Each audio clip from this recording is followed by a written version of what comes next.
Iran से जंग के बीच रूस ने अमेरिका को एक और जगह पर फंसा दिया है। रूस के तेल टैंकर अचानक से क्यूबा पहुंच जाते हैं और फिर ट्रंप को अपना फैसला बदलना पड़ जाता है। ईरान से जंग के बीच डोनाल्ड ट्रंप लगातार फंसते जा रहे हैं। एक के बाद एक उन्हें अपने बातों से पलटी मारनी पड़ जा रही है। ईरान को रूस पूरा सपोर्ट दे रहा है। खबरें तो ये भी आई थी कि रूस की तरफ से ड्रोन्स भेजे गए हैं और तो और बड़े लेवल पर इंटेलिजेंस की जो रिपोर्ट्स हैं वो भी रूस अपनी तरफ से ईरान को दे रहा है। जो भी जरूरत बन पड़ती है सारी की सारी इंफॉर्मेशन रूस ईरान को प्रोवाइड करा रहा है। इस तरफ ईरान की मदद रूस कर रहा है तो वहीं दूसरी तरफ क्यूबा में डोनाल्ड ट्रंप के प्लान को फेल करने के लिए रूस के तेल टैंकर पहुंच गए। डोनाल्ड ट्रंप दो जगह पर नजर गड़ाए हुए थे। वेनेजुएला के बाद उनकी जो नजर है वो ईरान पर आती है और ईरान के बाद उनका जो अगला टारगेट है वो क्यूबा है। क्यूबा में भी वो ईरान जैसा ही कुछ करना चाहते हैं, रिजीम चेंज करना चाहते हैं, सत्ता में परिवर्तन करना चाहते हैं। क्यों?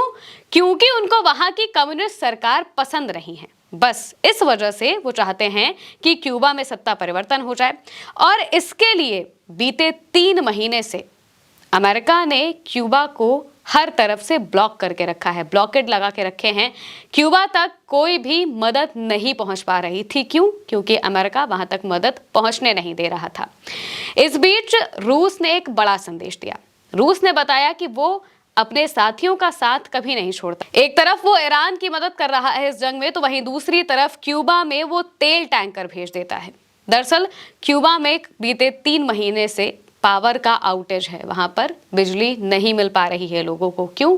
क्योंकि वहां पर तेल मौजूद नहीं है। तेल उन्हें मिलता था वेनेजुएला के जरिए और वेनेजुएला के राष्ट्रपति को जब से डोनाल्ड ट्रंप उठा कर लेकर आए तब से वहां की सत्ता में परिवर्तन हो गया और फिर मौजूदा जो सरकार है वो अमेरिका के इशारों पर चलने वाली है, जिस वजह से क्यूबा तक तेल नहीं पहुंच पा रहा है। पहले उन्हें वेनेजुएला से मिलता था लेकिन ट्रंप के ये हरकत करने के बाद अब वेनेजुएला ने क्यूबा को तेल देना बंद कर दिया। इस वजह से क्यूबा में कोई मदद पहुंच नहीं पा रही थी। बीते 3 महीने से वहां के लोग अंधेरे में जूझ रहे थे, हॉस्पिटल्स भी ठीक से काम नहीं कर पा रहे थे और तो और बड़े लेवल पर लोगों को परेशानी झेलनी पड़ रही थी। बीते 3 महीने से ये सब हो रहा है और इस वजह से हो रहा है क्योंकि ट्रंप की दादागिरी चल रही है।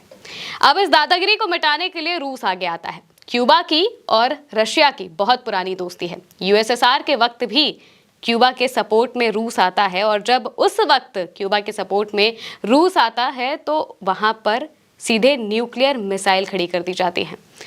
उस वक्त लगातार क्यूबा के साथ में रूस जब खड़ा रहता है तो फिर वहां पर न्यूक्लियर मिसाइलें खड़ी होती हैं और अमेरिका को सीधा चैलेंज रूस की तरफ से मिलता है, जिस वजह से उस वक्त अमेरिका को पीछे होना पड़ा था। एक बार फिर वही इतिहास दोहराया जा रहा है। ईरान में मदद कर रहा है रूस तो वहीं दूसरी तरफ क्यूबा में भी तेल टैंकर भेज दिए जाते हैं, जबकि बार बार अमेरिका की तरफ से इस बात को कहा जा रहा था कि क्यूबा में ब्लॉकेड है, यहाँ पर किसी के भी टैंकर्स को हम अलाउ नहीं करेंगे जाने के लिए। लेकिन जैसे ही रूस का टैंकर वहां पर पहुंचता है तो ट्रंप को पीछे हटना पड़ता है, ट्रंप को अपना फैसला बदलना पड़ता है और आखिरकार उन्हें ये कहना पड़ता है कि हम किसी के भी जहाज को नहीं रोकेंगे अगर कोई क्यूबा की मदद करना चाहता है। और फिर इसके बाद क्यूबा में मदद पहुंचती है। रशिया के जो तेल टैंकर है वो वहां पर पहुंचते हैं।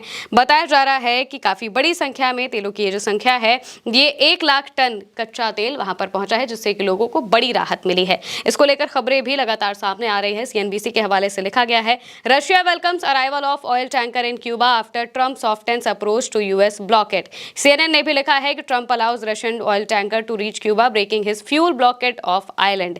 यानी कि तेल जाने की जो बातें हैं उसको ब्लॉक लगातार ट्रंप की तरफ से किया गया था, लेकिन अब रूस के आगे आने की वजह से उन्हें ये खोलना पड़ गया। क्यों? क्योंकि ट्रंप नहीं चाहते हैं कि रूस से उनका सीधा टकराव हो। मौजूदा वक्त में अमेरिका जिस स्थिति में मौजूद दिखाई दे रहा है वो हर तरफ से हारता हुआ नजर आ रहा है। ईरान में बहुत बड़े लेवल पर अमेरिका का नुकसान हुआ है, बड़े बड़े उनके प्लेन्स मार गिराए गए हैं, पूरे के पूरे अमेरिकी बेसिस तबाह हो चुके हैं और यूएस की मिलिट्री की हालत खराब हो चुकी है। मिडिल ईस्ट में भारी संख्या में डोनाल्ड ट्रंप सैनिकों को उतारने की बात कह रहे हैं, लेकिन वहां पर भी सैनिक काम ठीक से नहीं कर पा रहे हैं क्योंकि बेसिस ही नहीं है, सब रिमोटली वर्क कर रहे हैं। और मौजूदा वक्त में रूस सबसे बड़ा सपोर्टर बना है ईरान का। ईरान को वो हर एक इंटेलिजेंस दे रहा है, हर एक मदद दे रहा है, ड्रोन्स तक भेज रहा है, ह्यूमैनिटेरियन एड भी भेज रहा है। और इस बीच जो रूस के तेल है उससे भी सैंक्शंस हटा लिए जाते हैं और ये भी ट्रंप को मजबूरन करना पड़ता है। ईरान के तेल से भी सैंक्शन हटाने पड़ते हैं, वहीं दूसरी तरफ रूस के तेल से भी सैंक्शन हटाने पड़ते हैं क्योंकि ईरान ने स्ट्रेट ऑफ होर्मुज को बंद करके रखा है। तो बाजार में तेल का फ्लो बरकरार रहे, इसके लिए उन्हें रूस के तेल से भी सैंक्शन हटाने पड़ते हैं और इसी वजह से क्यूबा तक जब ये टैंकर पहुंचते हैं तो डोनाल्ड ट्रंप कुछ कह नहीं पाते हैं और उन्हें अपना ये ब्लॉकेट खोलना पड़ता है और रूस के टैंकर को अलाउ करना पड़ता है कि वो क्यूबा में जाकर वहां पर मदद करें, जैसे कि पहले भी उन्होंने किया है। अब रूस की तरफ से ये बहुत बड़ा संदेश है, ये जियोपॉलिटिक्स के लिए भी बहुत जरूरी संदेश है। ये दिखाने की कोशिश है कि अमेरिका जिस को चेतावनी देने की कोशिश करेगा, रूस उसके साथ खड़ा होता हुआ दिखाई देगा। रूस ये भी बता रहा है कि हम अपने साथियों का साथ कभी नहीं छोड़ते हैं। अमेरिका का साथ हर कोई छोड़ चुका है। यूरोपियन यूनियन तक ने अमेरिका का साथ देने से मना कर दिया। इस पूरी जंग में डोनाल्ड ट्रंप अकेले पड़े हुए हैं, अलग थलग पड़े हुए हैं, इतने ज्यादा परेशान हो चुके हैं कि नाटो के देशों को बार बार धमकियां दे रहे हैं, लेकिन फिर भी नाटो के देश अमेरिका के साथ नहीं आ रहे हैं, इजराइल के साथ नहीं आ रहे हैं। वजह यही है कि ये जंग इन दोनों ने जानबूझकर अपनी मर्जी से शुरू की है, तो भला कोई भी देश इस जंग में क्यों कूदे। जंग का ऑब्जेक्टिव आज तक किसी को समझ नहीं आया है कि आखिर ये जंग शुरू क्यों हुई है और जंग के कितने ऑब्जेक्टिव पूरे कर लिए गए हैं, क्या कुछ अभी करना बाकी है। कोई भी क्लैरिटी अमेरिका और इजराइल की तरफ से नहीं दी गई है, जबकि दूसरी तरफ ईरान है। ईरान ने साफ तौर से कहा है कि ये जंग हम पर थोपी गई है और हम जंग रोकने के लिए तैयार हैं, लेकिन हमारी 5 शर्तें हैं। ये 5 शर्तें आप मान लीजिए, इसके बाद हम जंग रोक देंगे। लेकिन अमेरिका और इजराइल क्या चाहते हैं, ये आज तक किसी को पता नहीं चल पाया है। पहले उन्होंने कहा कि वो रिजीम चेंज चाहते हैं, यानी कि सत्ता में परिवर्तन चाहते हैं, लेकिन वो बिल्कुल भी नहीं करा पाए। अब वो कह रहे हैं कि मौजूदा सत्ता भी ठीक ही है। तो आखिर ये हमला किया ही क्यों था जब सत्ता ठीक थी? तो हमला करके सुप्रीम लीडर को खत्म करने की कोई जरूरत ही नहीं थी, लेकिन वो मिसकैलकुलेट कर गए। उन्हें लगा था कि हम पहले हमले में ही अगर सुप्रीम लीडर को मार देंगे तो ये कौन सा बहुत लंबे वक्त तक जंग लड़ पाएंगे। उन्हें बिल्कुल भी नहीं मालूम था कि ईरान किस स्ट्रैटेजी के साथ काम करता है और कैसे वो उन्हें एक लंबे थका देने वाले युद्ध में घसीट सकता है। इस बात का अंदाजा डोनाल्ड ट्रंप को नहीं था। अब जब धीरे धीरे उन्हें इस बात का अंदाजा होने लगा तो वो अपने प्लान से हटने लगे। वो इस जंग से निकलना चाहते हैं, लेकिन इजराइल उन्हें बार बार घसीट के अंदर ले आता है और रूस से वो सीधा टकराव इसलिए नहीं चाहते क्योंकि मौजूदा वक्त में अमेरिका की स्थिति ऐसी नहीं है कि वो एक नई युद्ध को झेल सके। इस वजह से उन्हें रूस के टैंकर्स को अलाउ करना पड़ता है क्यूबा के अंदर और क्यूबा में मौजूद लोगों को राहत मिलती है रूस की वजह से। मौजूदा वक्त में 2 बड़ी शक्तियां जो यहाँ पर दिखाई दे रही हैं वो हैं अमेरिका और रूस साफ तौर से एक के बाद एक संदेश दे रहा है कि हम अपने साथियों का साथ कभी नहीं छोड़ते हैं।